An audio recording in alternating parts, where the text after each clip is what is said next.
I heard they mad, I deserve to brag. I'm in my bottom line Birkin bag, and I ain't trying to waste a whole lot of time with this rhyme. But after this, we getting straight to the bottom line.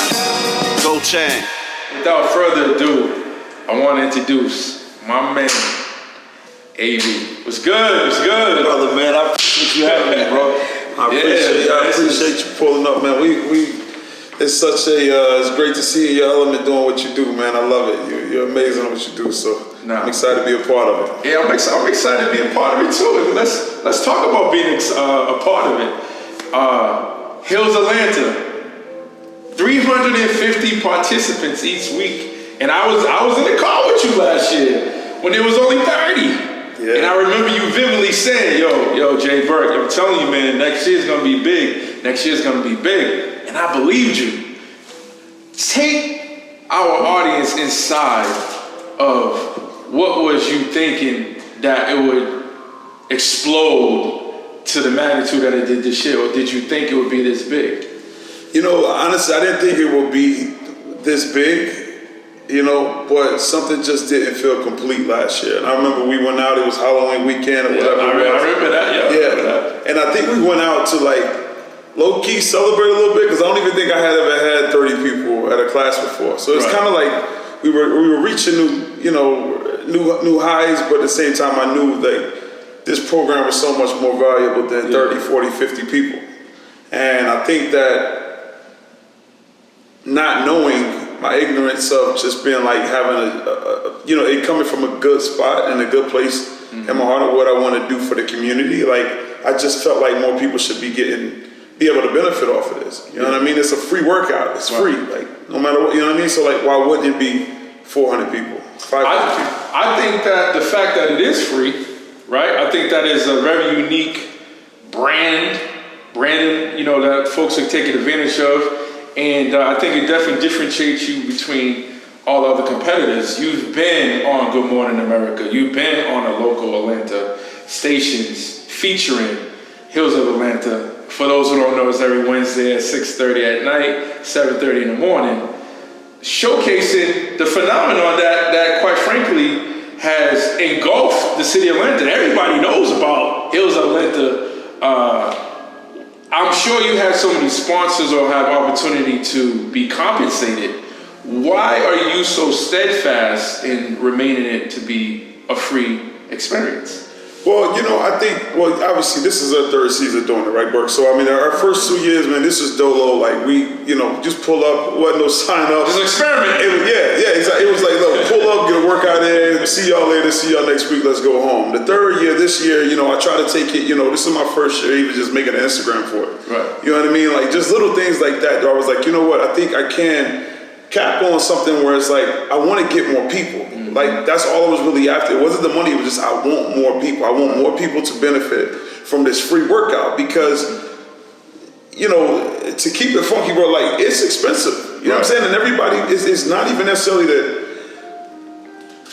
people are poor or whatever, nothing like that. It's just like, if you can cap on one free workout a week, I feel like this is a good deal. You know what I'm saying? But I think that leaving room for the sponsors, leaving room for the sense of community for what I represent, and having in all these different types of people and these different people from different walks of life, different ages, kids, like that's what I represent. That's who I am as a person. You know that. Yeah, and it's like you need to be there in real time to really kind of absorb all the energy.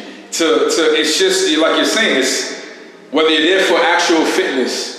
There's a good gallery of people, 80 to 100 people that's just simply there as spectators. That's, you know what I'm saying? That's just crazy. That's something that's unimaginable, right? And so I think that also then you see the photos on Instagram, you see families, you see children, you see people who are serious about their physical fitness. You see people who you can tell have been isolated, for months, weeks, days, and now they have a collective group to go to. Can you talk about a story or two or provide a testimony of somebody who has, as you said, benefited from being able to rely and depend on every Wednesday attending a class?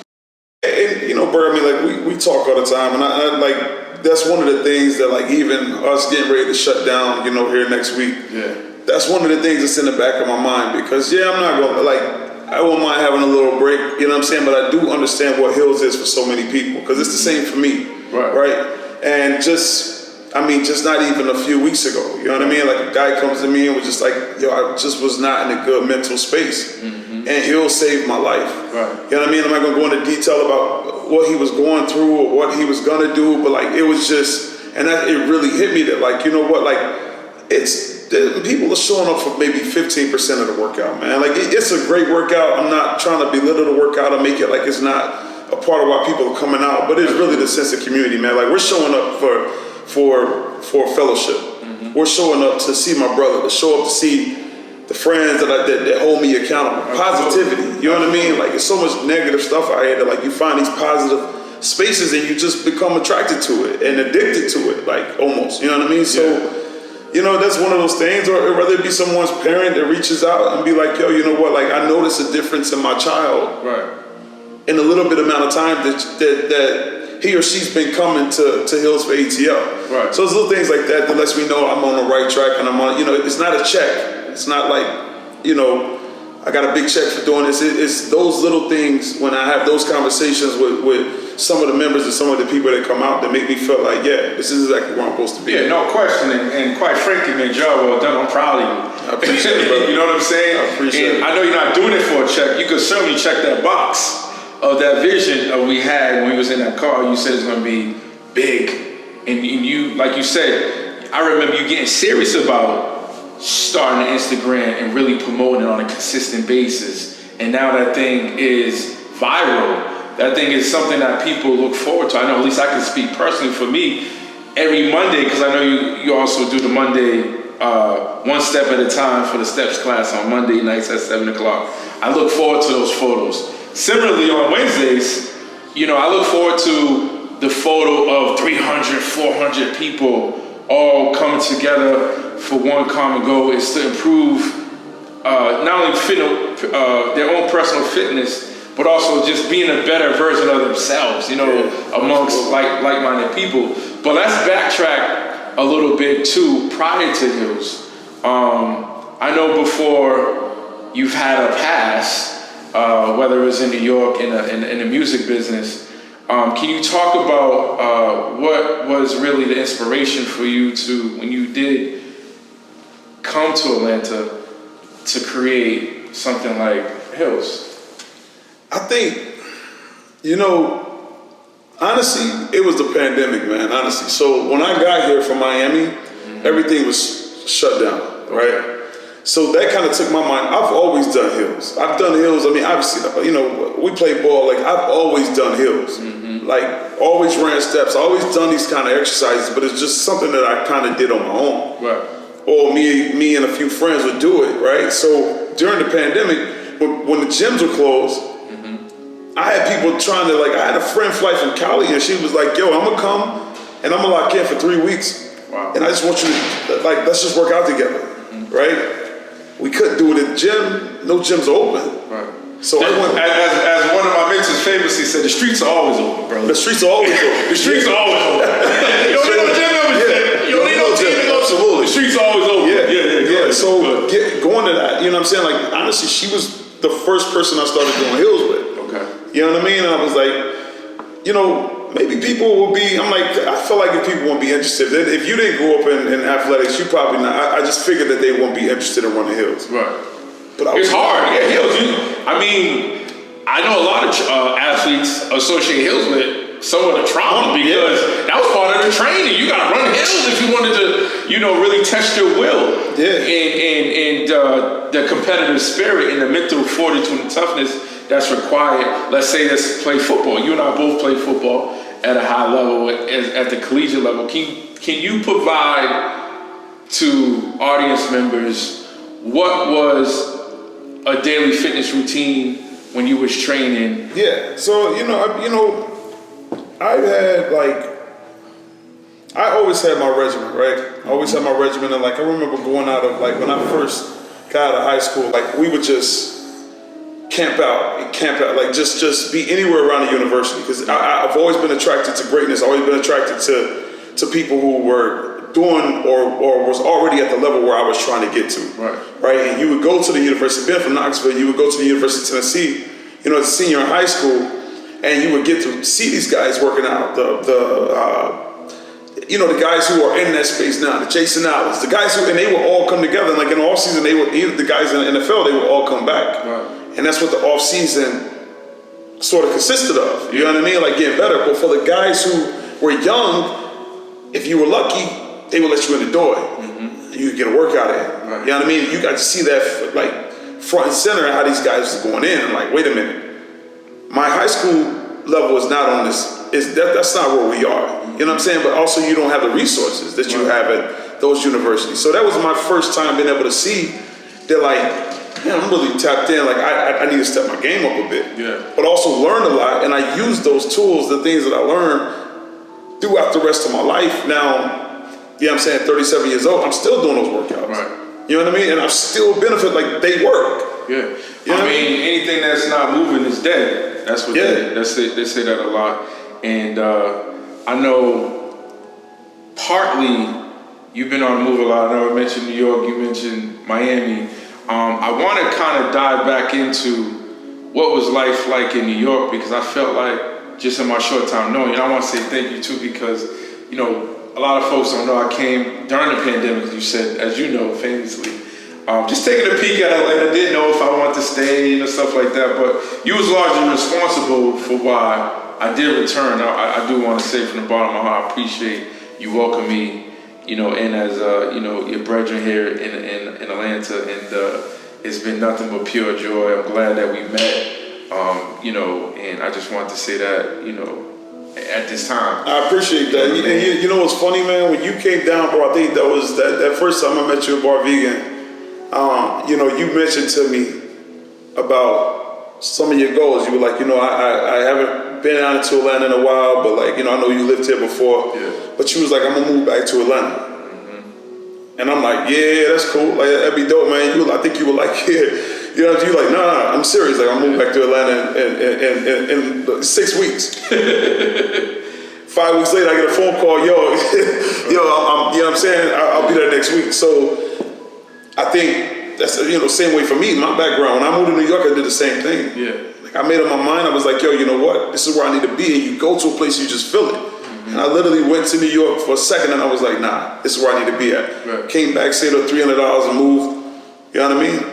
In somebody's bedroom. So, you know what I'm saying? Like, so I just got the respect, and I knew you were serious when you showed up, and I was like, yeah, we have a lot in common. You know what I'm saying? We have a lot in common. So, because even in New York, I was fortunate, you know, doing an internship with Russell Simmons, Fat Farm, Kamali Simmons, Baby Fat, and that was, at the time, it was just like, couldn't get no better, right?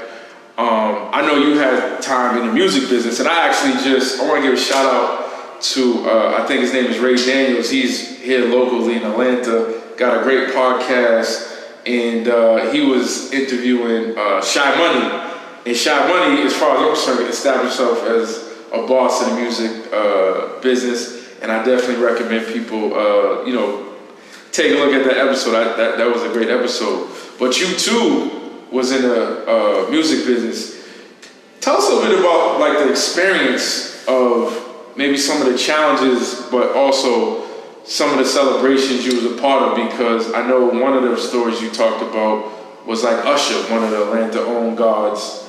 But I think that's important to just you know, tell that story because of the context of why things are so important now. You're so urgent about the Hills, and the branding part of it has been so successful. I think there is some correlation. Can you talk a little bit about your experience? Yeah, for sure. See, the music industry is hard, man. It is hard. Just like a hill. Just like the hill, yeah, absolutely, man. And you know, you gotta really love it, man. Like, you really gotta love it, because it's gonna be those times that you're really not making any money, man. Like, you know what I'm saying? Like, shout out to the people that, you know, I started with an internship at Jive Records, and like, that was when I got to see a lot. That's when, you know, at that time, you know, Usher, Chris Brown, Sierra, Justin Timberlake. So they had all those people underneath this umbrella, but like, the house was divided. Hip hop urban over here, pop music over here, right?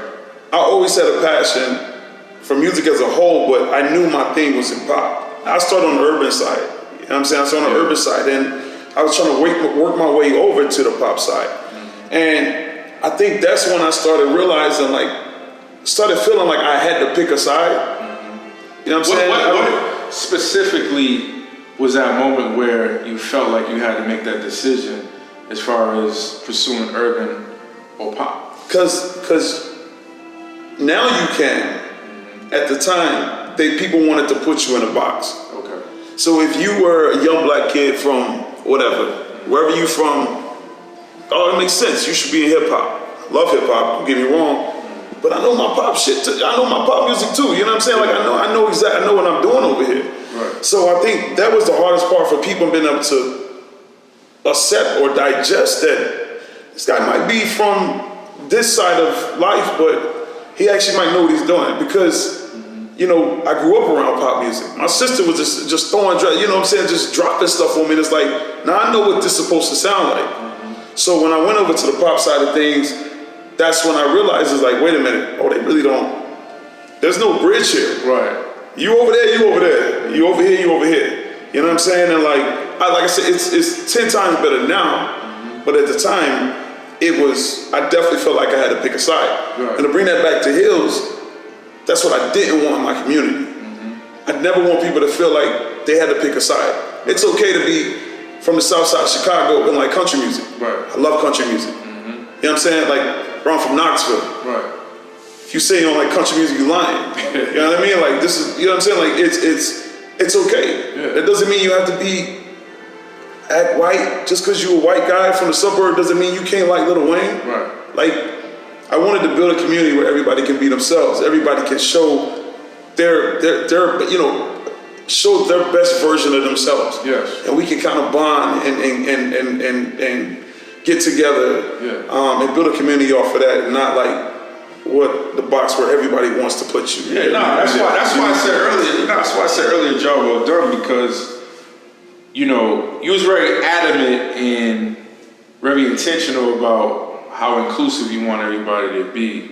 You don't want like a black crowd from Atlanta, a white crowd. You want everybody to commingle. You want everybody, like you said, like-minded, because everybody's there for one purpose, and that's to get better. You know, and it's just all these ancillary things happening, like networking and bonding and stuff like that. And speaking of bond, you mentioned your sister. What was like home life growing up with like AB? Like, what was the nucleus of your family? Because you're such a giver, man. Honestly, especially coming from a city like here in Atlanta, where there's so many takers. Yeah. You know, you go out. You know, I go out frequently. And they're gonna get you at the valet. They're gonna get you at the door. You know what I mean? It's like, there's so many avenues of people just trying to take. And conversely, you're so adamant about giving. There has to be a source. So, I just wanted to provide our viewing audience with what was home life like with AB growing up. Yeah, so I mean, you mentioned my sisters, and like my sisters are my world, man. Like I compare everybody to my sisters. You know what I'm saying? And like for me, it's not that I don't think, this person's better than that person, anything like that. It's just that I just really grew up around amazing women. You know what I'm saying? My mother included. So naturally, I'm the youngest. You know what I mean? So naturally, I've kind of always had that, example or like strong women in my life to where like I never, that's all I really knew. Right. You know what I'm saying? And I'm blessed for that. You know what I'm saying? Like I'm don't take that for granted at all. Now, it started at home with obviously, my mother was very much involved in all of our lives. And she made sure that like the number one thing you're gonna do, like you might not have a lot of money, you might not have this, might not have that, but you can give your time and you can show how much you care about people by giving your time and showing people how passionate you are about a certain thing, and it's just about helping other people. Right. And we did that. We never threw clothes away. I mean, I don't know who wanted the clothes we had to pass down, but after, after they come down the line, but we gave stuff away. My mother hosted a book drive, like Girl Scouts, Sunday school, like for free. Yeah. You know what I mean? When we didn't have it, like, you know what I'm saying? So I think that's where it just kind of came. That's all I knew. That's all that was around me. So when I grew up, that's just naturally what I was just looking for ways that I could be like, oh, okay, here's a situation. Somebody needs help. Let's get it. Yeah. No, I asked that too because think about it, even in DJ experience, right? You're giving people an experience to celebrate, to be festive, to have fun. I've been into countless of your parties. And what was the origin, how you got started? My understanding, I remember from the past, you said something about like a cruise ship. That was kind of how you got started. Like your mother said, it's not about the money. And coincidentally, here you are on a cruise ship, not making a lot of money, but yet God has allowed you to discover this other gift that He gave. And share that story you did earlier about kind of, you wasn't making a lot of money, but yet you discovered this new iteration of AB, aka DJ Envy. Yeah. So I started DJing later in life than most people that DJs. They probably the father, the brother, somebody's a DJ. I went to DJ school when I was 30. You know what I'm saying? I don't even know if I was, That's still young. Yeah, it's still young. But you know what I'm It's all saying? relative and subjective. Right, exactly. Like literally, and I remember being at work and I was like, you know what? I went to school, I got online, I was like, yo, best DJ school, not in America, in the world. Right, wow. In the world. Wow. And Amsterdam popped up. The Netherlands. All right, bet. Boom.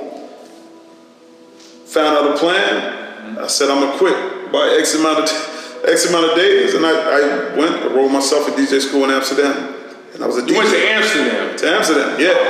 Amsterdam, which is a culture shock in itself. Absolutely. You know what I'm saying? Wild West. Yeah.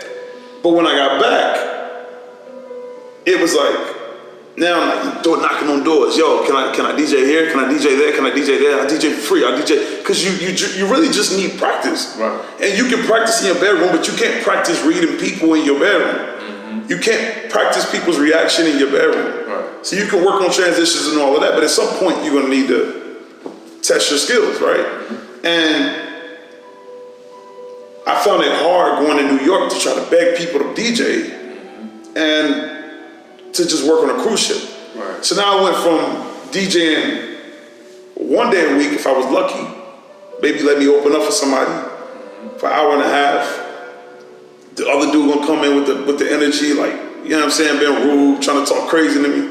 You know what I'm saying? At the same time, I'm a grown man, like, so I'm not a kid. Right. You know what I mean? So working on the cruise ships gave me the ability, and I mean, the money wasn't terrible, but it wasn't what I was making at my job. Right. But the value was I got to DJ 6 nights a week. Yeah. Right? You know what I'm saying? So like, I made up for lost time. Right. I made up for lost time because I was getting it. So, I know, speaking of getting it, we both had the privilege of my name is D Nice, DJ Nice. Yeah. Right? He captivated the world with his DJ skills during the pandemic. Because I seen you DJ weddings, lawyer doctor events, kid events, in places we have no business being events, white events. You know what I'm saying? The clientele is eclectic. You know what I mean? What are you looking at when you DJ that determine what song selection or when you need to turn it up or turn it down? Like what's going through your head? What are some indicators within the crowd that we may not be aware of that you're honing in on? Like, all right, I gotta speed it up. Because I've seen you take dead clouds, liven them up, and be able to sustain it. And doesn't matter what the venue is, and that's quite frankly, that's impressive, man. Yeah, I appreciate it, man. I think for me, it starts out with respect, right? Yeah. So if I'm at an event where there's families, weddings, you know, in any event, like I'm always going to respect the elders, and they need to be having a good time first, right? Young is going to have your good time. You're going to have your moment, but we know their music. Right. They don't know ours. You know what I'm saying? True. Yeah. So I try to build from that. I start there, and once I got the family dancing, then I can kind of trickle it out and just try to read the room and just make sure, like, you're gonna have a good time. Yeah.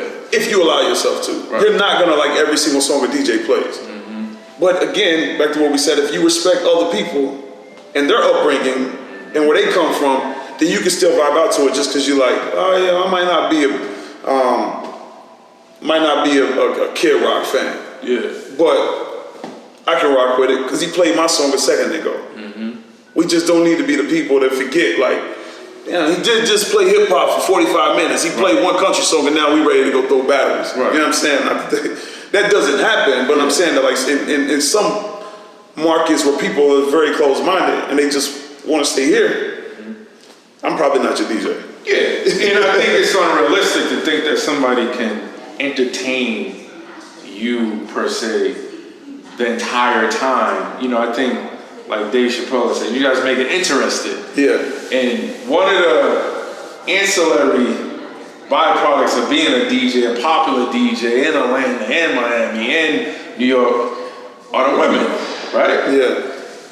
Can you advise or counsel a 20-year-old DJ, a 30-year-old DJ that's trying to navigate through the inevitable waters of being in the atmosphere constantly, nightly, with beautiful women that want to pursue things because you've done your job extraordinarily well. You know, you entertained, you made them feel good. So, what is it like to be in an environment where, you know, you have women constantly pursuing you, even if it's just a fantasy or a reality? You know, the thing about working in nightlife, Bert, is that you're meeting people in a different space, right? Correct. They are already there. They probably had a few drinks. They probably got the liquor confident. You know what I'm saying? Like you know what I'm saying? So it's not like you're out at a coffee shop meeting a young lady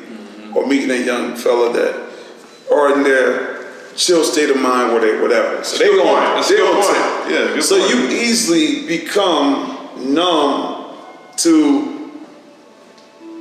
my friend likes you. What do you have a girl at home? Do you have like after 2 months of DJing, you'll be over that. Right. You know what I'm saying? So when other friends say, some people look at it from the outside and they be like, yo, how you not? Like, what why you not? You know what I'm saying? It's just like, nah, like it just doesn't, you become numb to it.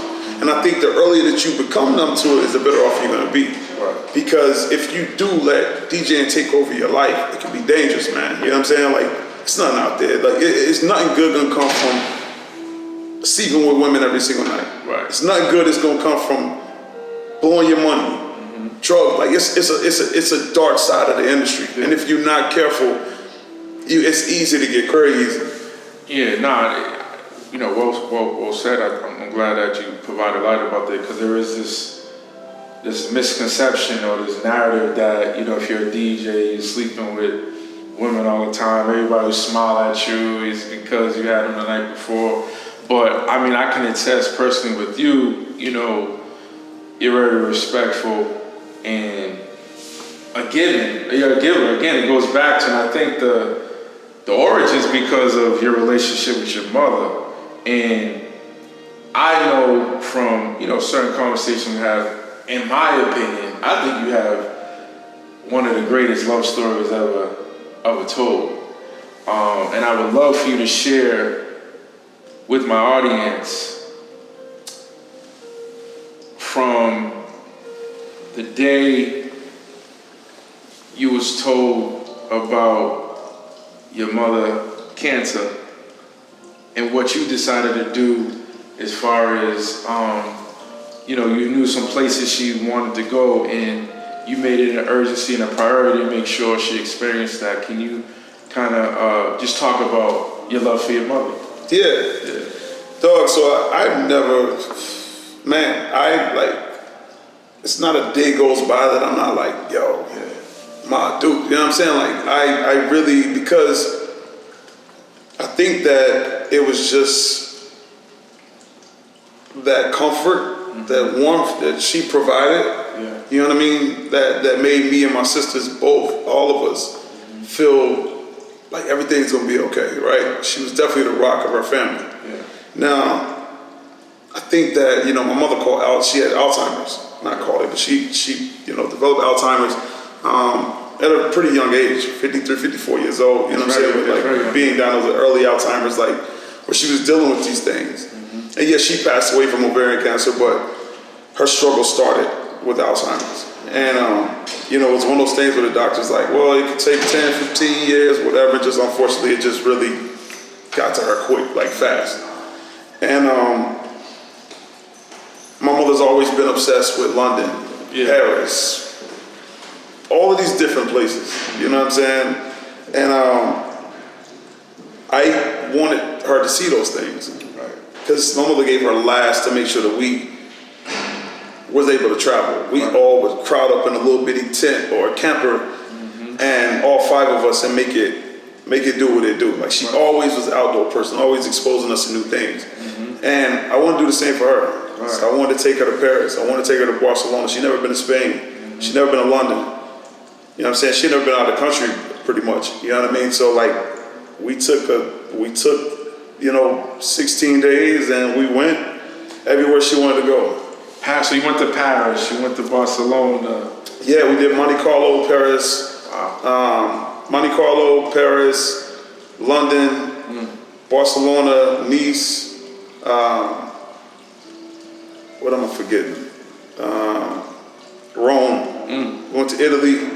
So like, she checked all those boxes, man. We got to go to the Coliseum. Like, bro, then like, it was an out-of-body experience to see her, like, just witnessing that stuff. Yeah. You know what I'm saying? And like, I don't care, you know, what it costs. I don't care what, like, that's my greatest achievement in life. Absolutely. You know what I'm saying? Like, literally, like, that's my greatest achievement in life. And like, even though I've had some hard times, but like, that's one thing that I'm like, I'm so glad I did that. You know what I mean? Absolutely, man. When you told me that for the first time, I said, man,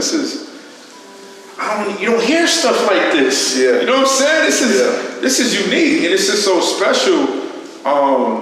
And I thank you for, you know, trusting me when you told me about it, man. I'm curious just hearing it again, and just this fresh state. I mean, what were some of the conversations, you know, that y'all talked about that maybe was memorable? Maybe she gave you a jewel or two, or I know she told you the importance of giving. I know she talked about, you know, being respectful. What was 1 or 2 things she shared with you, and then what are some things that you just observed just by simply taking her there? I think I felt a lot of guilt. Okay. Right. Wow. I lived in New York, and I always had success on the forefront of my mind, right? So it's always like a thing where that's always like, I need to be successful. I want to be successful just because I want my family to be proud of me. Right. You know what I mean? Like deep down, that's really what it comes from. And when you say success, so just for better context to the audience, like what do you mean? You mean financially? You mean there's a destination? Because back then, of course, New York, the city's so nice, you named it twice. You're in New York, you're a man, making money. Is that what you mean by success? That's what I meant, but you can't, like, success is that's what I thought it was at the time. Okay. You know what I mean? And my mother just wanted me to be happy at the end of the day. You know what I'm saying? Like, she just wanted me to be happy. She didn't, like, the money, anything like that. Like, she didn't care less about that. Okay. Like, she just wanted me to be happy and live my dream. Right? So you say you felt guilty. What did you feel guilty of? I felt guilty because I was away. Okay. For so long. So if you're in New York, it's not as easy to get back home. Right. So she was here. So you was in New York, your mother was in Georgia. My mother was in Georgia or Tennessee part of the time, but you think your parents gonna be around forever. You think you have more time than you have. You do. Yeah. You think you 27 years old, you think your parents gonna be around forever. They're not. Wow. And it wasn't until she had that conversation with me and my sisters, like, hey, you know, I got Alzheimer's, like, it's like everything just like paused. Right. And it was like, wait a minute. And then all of a sudden, 10 years in New York didn't make sense anymore. Yeah. It's like, wait a minute. You know what I mean? So I dealt with that more than, you know, I think that's why I took the death hard. Yeah. Because I wanted that time back. Right. You know what I'm saying? So, and what you say, the conversations that we had when we was in here, all she kept telling me was how proud she was of me. And she felt like, she said it all the time, I'm just so happy that you left Knoxville and went to go pursue your dreams. And that you went and you traveled and you did these things. And I'm so glad that, like, your sister been able to be a veterinarian, like all these different things. But they sacrificed, man, she sacrificed, man. You know what I'm saying? And my father too, you know what I'm saying? Like they you know, they're both amazing people. But my mother really sacrificed and really like made that possible for me and my sisters to even have a chance. Yeah. You know what I'm saying? So like living there, and that's why like that's what part of the reason why I ended up moving back to Atlanta. Mm-hmm. You know what I mean? Yeah. So just continuing what your mother's wishes were, quite frankly, follow your dreams. Yeah. You know, you went to New York, you went to Miami, now you're in Atlanta, and, you know, doing big things. And it sounds like you've discovered the next iteration of who AB is with, you know, Hills for Atlanta. You know, what are some of the things, I know we're moving a little bit too fast because we still got a couple of classes to finish. Yeah. But I mean, what are some of your dreams as far as or visions, if you want to share at this time, you know, going forward with Hills, or if there's something you want to say to the collective people that have been going, which is at this point tens of thousands, you know, since you started in March, so it's going to be completed October 30th. If there's a message that you want to give to them, what would it be? Man, I want the community we have. I want that feeling, that energy to be all across America, Yeah. And I want to take literally what we did with Hills and like, and it doesn't, I'm only one man, right? And I'm not Superman. So what it takes is the different pockets and different people and different leaders in our community to go and build off of what we got going on here. And be like, nah, energy's off. That's not how it's done. And you can start that over in Nashville. You can start that over in Houston. You can start that over wherever. And like, I'm gonna do everything I can to try to keep that message alive. But bro, you've been in our class, man. People don't see. Bro, people don't see. You gotta be there, bro. People can tell you. You can look at it on social media, but it pales in comparison to when you're there and you see random people riding their bikes stopping because they see so many people walking dogs, stopping, redirecting, detouring. They want to know why are all these people here together? Because nobody judging out there, bro. Yeah, all are welcome. Yeah. Regardless of where you're at in your fitness journey, where you're at in life. I'm gonna tell you, like what I think what I was telling you earlier about, bro, you need family. Absolutely. And nobody can replace your immediate family. Mm-hmm. But no matter where you are in life, you need family. You need family at work. Right. You need family in your fitness community. Absolutely. And when you have family, you gotta accept a few things, man. Everybody's not gonna be the same. Yeah. You got one uncle that's a little bit, you know what I'm saying? You got one auntie that's but they family. Yeah. And we love them. Right. You know what I'm saying? And that's what we convey. That's when you come to Hills, we love you, man. I heard they mad, I deserve to brag. I'm in my bottom line Birkin bag, and I ain't trying to waste a whole lot of time with this rhyme. But after this, we getting straight to the bottom line. Go Chang.